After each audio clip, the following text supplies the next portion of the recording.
คือจังหูจากเขาบ่ทันโดนก็มีคนมาเว้า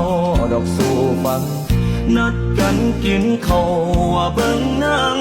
จูงมือกันย่างมองเงินไทยเจ้าลอยคบกันแม่นบ่แล้วเจ้าเก็บอายไว้มองได้อายแทบปวดเสือสายตาตัวใดแต่กูนี่หลับมันบ่มีปัญญาคิดเองบ่ได้มีแต่คนมาบอกว่าเจ้านอกใจแม่นอีหลี